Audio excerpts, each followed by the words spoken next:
और दिल्ली से इस वक्त की बड़ी खबर आपको बता दें, उमर खालिद और शर्जील इमाम को जमानत नहीं मिली है। दिल्ली दंगा केस में सुप्रीम कोर्ट ने जमानत नहीं दी है। उमर और शर्जील को जमानत नहीं, ये सुप्रीम कोर्ट ने कहा है। उमर और शर्जील की जमानत याचिका खारिज की गई है। बता दें कि यूएपीए के तहत केस चलता रहेगा, ये सुप्रीम कोर्ट ने कहा है। बाकी 5 आरोपियों को सुप्रीम कोर्ट से जमानत दे दी गई है, तो 7 में से 5 आरोपियों को सुप्रीम कोर्ट से बेल मिल गई है। तो कुल 7 आरोपी थे और देखिए 5 को तो जमानत दे दी गई, लेकिन 2 को जमानत नहीं दी गई है। साफ इनकार सुप्रीम कोर्ट ने किया है। तो दिल्ली दंगे का ये पूरा मामला है।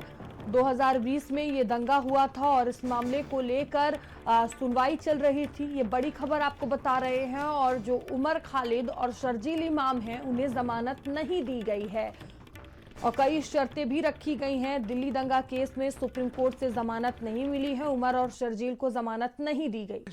देश भर में जो उम्मीद थी कि इनको बेल मिलेगी, आज कई लोग इससे नाखुश होंगे, क्योंकि जो संविधान की आस्था है वो फ्रीडम में है और लिबर्टी में है। इतना लंबे अरसे के बाद बेल ना मिलना, इससे एक चिंता का वातावरण तो पैदा होता है। अपराध तो अभी साबित नहीं हुआ और सुप्रीम कोर्ट के कई ऐसे फैसले हैं जिसमें कहा गया है कि जब एक आदमी बिना कन्विक्शन के लंबे अरसे से जेल में है, उसकी रिहाई बेल पर होनी चाहिए। ये भी सुप्रीम कोर्ट के फैसले हैं। तो अब क्या देखकर सुप्रीम कोर्ट ने फैसला किया है, ये तो इस पर तो टिप्पणी तभी हो सकती है जब पूरे जजमेंट का अध्ययन हो, जिस पर कुछ समय लगेगा। और दिल्ली ब्यूरो चीफ स्वाति पाठक हमारे साथ जुड़ चुकी हैं। स्वाति, उमर और शर्जील को जमानत नहीं मिली है, वहीं 5 आरोपियों को जमानत दे दी गई है। कोर्ट में क्या कुछ हुआ, कोर्ट ने क्या कुछ इस पूरे मामले को लेकर कहा है?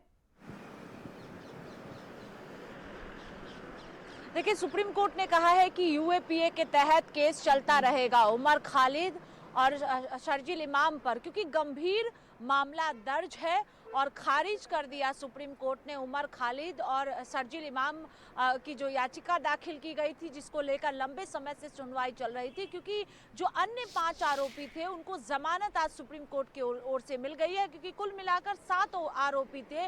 लेकिन उमर खालिद और शर्जील इमाम की बात करें हम, तो गंभीर धाराओं में मामला दर्ज है, यूएपीए के तहत मामला दर्ज है। और यही वजह है कि सुप्रीम कोर्ट ने जमानत देने से इनकार कर दिया और याचिका को खारिज कर दिया है। क्योंकि इससे पहले दिल्ली हाई कोर्ट पर भी नजर अगर हम लोग डालते हैं तो देखा जाए कि इससे पहले भी जो है वो झटका उमर खालिद और शर्जील इमाम को लगा है कोर्ट में। इसके अलावा 1 साल तक जमानत अपील शर्जील इमाम नहीं कर सकता है और उमर खालिद भी नहीं कर सकता है। ये भी आज सुनवाई जब लंबी चली है तो जो तमाम दलीलें कोर्ट में रखी गई, पुलिस की ओर से ऑडियो क्लिप की बात करें, जिस तरह से भड़काऊ भाषण दिया गया, विवादित बयान दिया गया उमर खालिद की ओर से, शर्जील इमाम की ओर से, क्लिप भी पुलिस द्वारा कोर्ट में लगातार रखा जा रहा है। इसके अलावा व्हाट्सएप ग्रुप बनाए गए थे, दिल्ली में जो दंगे किया गया, जो साजिश रची गई पूरी तरह से, ये भी कहा गया पुलिस द्वारा कि पहले से ही, यानी जामिया की जो तस्वीरें हम सब ने देखी थी,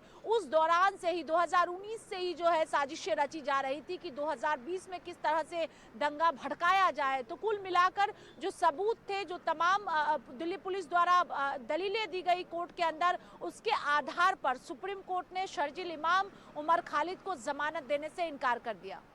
हाँ बिल्कुल स्वाति, आप बने रहिएगा, आगे भी अपडेट लेंगे आपसे।